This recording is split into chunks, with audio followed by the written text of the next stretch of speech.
that the Prophet ﷺ said that there would be an immense fire near Medina as one of the signs of the end of time. He said it would be so great that it would reveal, the light of it would reveal the necks of the camels in Busra, which is in Syria, on the border of Syria and Saudi Arabia.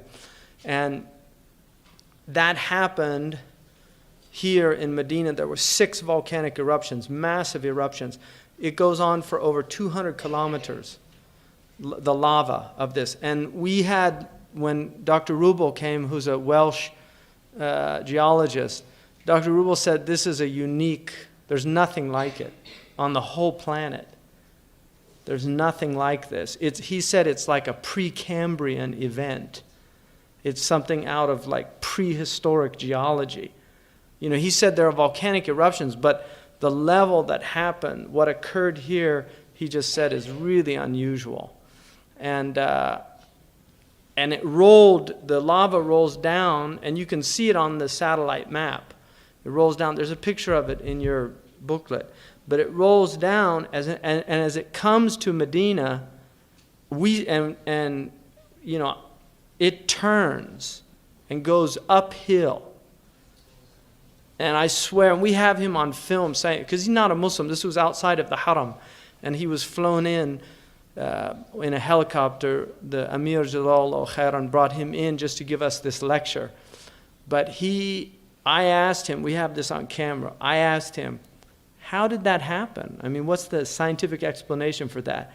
And he said, I have to be honest with you, there's no scientific explanation for that.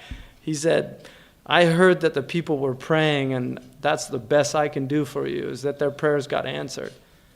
But literally the lava just turns and moves up. So, and when that happened, all of the people of Medina went to the masjid. They said that they broke all the musical instruments in the city. They broke all the bottles of wine. They freed all of the slaves, which shows you they knew, like, keeping slaves. You want to get close to God, free the slaves. They freed all the slaves. They all went to the Prophet's tomb, and they did beseeching. I mean, in all the recorded records of this, tawassulu, you know, they begged the Prophet ﷺ to intercede for them. And Abu Shama, who's the historian who was here at the time, the Syrian historian, Ibn Hajar records this. It's mutawatir.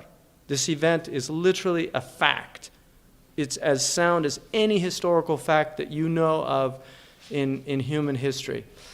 He was an eyewitness to it. There were several eyewitnesses. He said that for several months, they were riding at night in Tayma by the light of this fire. In Tayma, which is about 700 kilometers from here.